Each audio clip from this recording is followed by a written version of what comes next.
नमस्ते दोस्तों। क्या आपने कभी अफ्रीका के बिल्कुल करीब बसे खूबसूरत देश मेडागास्कर के लोगों को देखा है? अगर आप वहां के लोगों की तस्वीरों को गौर से देखेंगे तो एक बहुत ही दिलचस्प बात नोटिस करेंगे। अफ्रीका के बगल में होने के बावजूद वहां के लोग पूरी तरह अफ्रीकी नहीं दिखते, बल्कि वे दिखने में एशियाई या चीनी लोगों की तरह लगते हैं।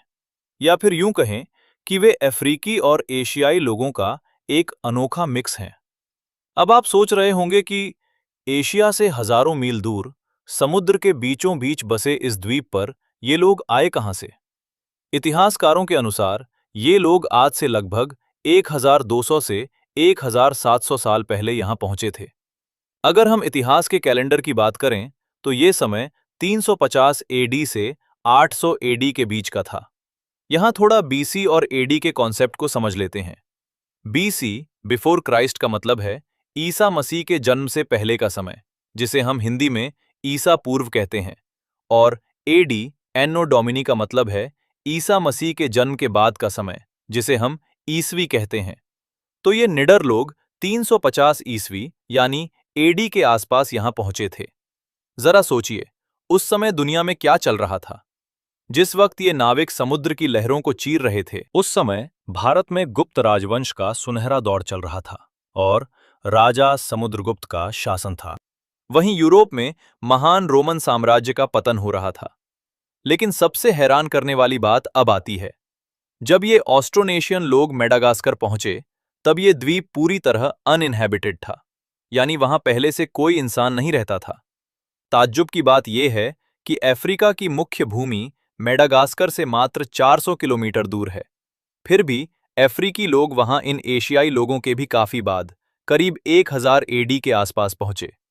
सोचिए, जो लोग 7000 किलोमीटर दूर इंडोनेशिया से आए, वे पहले पहुंच गए, और जो मात्र 400 किलोमीटर दूर थे, वे बाद में। इसी अविश्वसनीय घटना को इतिहासकार द ऑस्ट्रोनेशियन एक्सपेंशन कहते हैं। आज के इस वीडियो में हम इसी रहस्यमयी सफर की पूरी कहानी जानेंगे। तो चलिए शुरू करते हैं।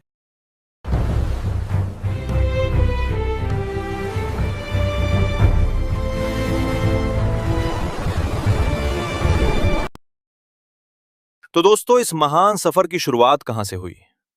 इतिहासकारों का मानना है कि ये कहानी आज से लगभग 5000 साल पहले शुरू हुई थी, यानी करीब 3000 बीसी के आसपास। इस विस्तार का केंद्र था ताइवान। यहां रहने वाले मूल निवासियों ने सबसे पहले अपनी नावों को समंदर में उतारा और दक्षिण की ओर बढ़ना शुरू किया।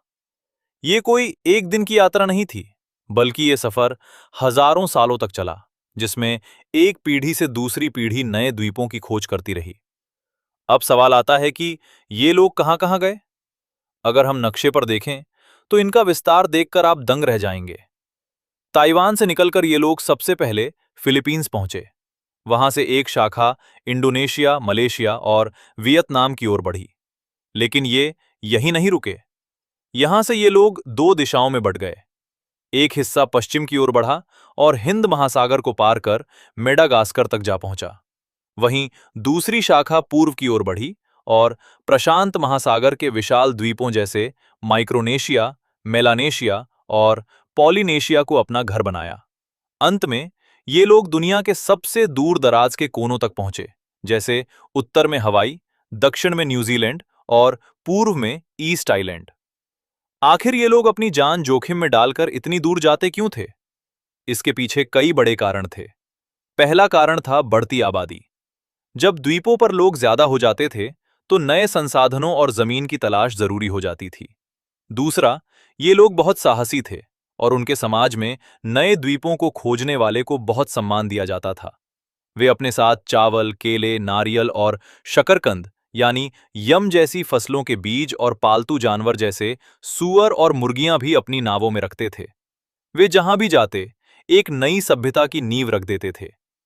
अब बात करते हैं उनकी उस जादुई तकनीक की जिसने ये सब मुमकिन बनाया। बिना कंपास, नक्शों या लोहे के औजारों के उन्होंने रास्ता कैसे ढूंढा? ऑस्ट्रोनेशियन नाविकों ने दो ऐसी चीजें ईजाद की जो उस समय दुनिया के लिए अजूबा थीं। नावों की बनावट। उन्होंने आउटरिगर कैनो और बाद में डबल हल्ड नावों यानी कैटामरन का आविष्कार किया। आम नावों के विपरीत इनके किनारे एक लकड़ी का ढांचा यानी आउटरिगर लगा होता था, जो नाव को बैलेंस देता था। इसकी वजह से भारी लहरों और तूफानों में भी नाव पलटती नहीं थी। ये नावें इतनी तेज और सुरक्षित थीं कि वे हजारों किलोमीटर का सफर तय कर सकती थीं। नेविगेशन या वेफाइंडिंग, रास्ता खोजने के लिए उनके पास कोई मशीन नहीं थी, बल्कि वे प्रकृति को पढ़ना जानते थे। सितारे, वे रात में स्टार कंपस का इस्तेमाल करते थे, यानी उन्हें पता था कि कौन सा तारा किस दिशा में उगता है। लहरें यानी स्वेल पैटर्न्स, वे समुद्र की लहरों की बनावट और उनकी लय को महसूस करके बता देते थे कि जमीन किस तरफ है। पक्षी और बादल, वे फ्रिगेट और टर्न जैसे पक्षियों का पीछा करते थे, क्योंकि वे पक्षी हमेशा शाम को जमीन की ओर लौटते हैं। यहां तक कि वे बादलों के नीचे की चमक देखकर पहचान लेते थे कि नीचे कोई हरा भरा द्वीप है या नहीं। उनके लिए समंदर कोई रुकावट नहीं, बल्कि एक खुला हाईवे था। दोस्तों, ऑस्ट्रोनेशियन विस्तार की ये कहानी सिर्फ हजारों साल पुरानी एक घटना नहीं है, बल्कि इसका असर हम आज भी अपनी आंखों से देख सकते हैं। आज दुनिया भर में लगभग 30 करोड़ यानी 300 मिलियन से भी ज्यादा लोग ऑस्ट्रोनेशियन परिवार की भाषाएं बोलते हैं। चाहे वो इंडोनेशिया की बहासा हो, फिलीपींस की तागालोग, न्यूजीलैंड की माओरी, हवाई की हवाईयन या फिर मेडागास्कर की मालागासी, इन सब की जड़ें एक ही हैं। सोचिए, मेडागास्कर के किसी छोटे से गांव में बोला जाने वाला एक शब्द हजारों मील दूर ईस्टर आइलैंड या फिजी के किसी शब्द से मिलता जुलता हो सकता है। ये भाषाई जुड़ाव इस बात का सबूत है कि ये सभी देश एक महान इतिहास से जुड़े हुए हैं। सिर्फ भाषा ही नहीं, साइंस और डीएनए ने भी इस राज से पर्दा उठाया है।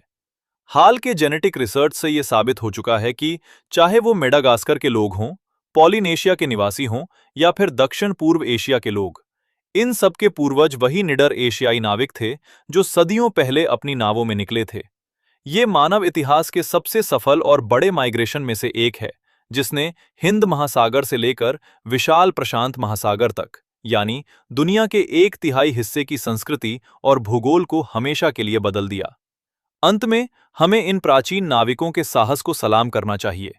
जिस दौर में इंसानों को गहरे समंदर की विशालता से डर लगता था, उस दौर में ऑस्ट्रोनेशियन लोगों ने समंदर को अपना घर बनाया। वे अपने समय के एस्ट्रोनॉट्स थे, जो बिना किसी नक्शे के अज्ञात की खोज में निकल पड़े थे। ताइवान से लेकर हवाई तक और न्यूजीलैंड से लेकर मेडागास्कर तक, उन्होंने जहां भी कदम रखा, वहां जीवन की नई लहर पैदा कर दी। उनकी ये कहानी हमें सिखाती है कि इंसान का साहस और उसकी जिज्ञासा उसे दुनिया के किसी भी कोने तक पहुंचा सकती है। तो दोस्तों, अगली बार जब आप इन खूबसूरत द्वीपों के बारे में सुनें, तो उन निडर नाविकों को जरूर याद कीजिएगा, जिन्होंने इतिहास की सबसे लंबी लहरों पर अपनी और हमारी साझा संस्कृति की किस्मत लिखी थी। आपके हिसाब से उन नाविकों के लिए सबसे मुश्किल क्या रहा होगा? लंबा रास्ता या फिर अनजाने द्वीपों का डर? हमें कमेंट में जरूर बताएं। उम्मीद है आपको द ऑस्ट्रोनेशियन एक्सपेंशन की ये कहानी पसंद आई होगी। अगर आपको ये वीडियो जानकारीपूर्ण लगा, तो इसे लाइक करें और अपने दोस्तों के साथ शेयर करना ना भूलें। ऐसे ही और भी दिलचस्प ऐतिहासिक वीडियोस देखने के लिए हमारे चैनल को सब्सक्राइब करें। मिलते हैं अगले वीडियो में, तब तक के लिए नमस्ते।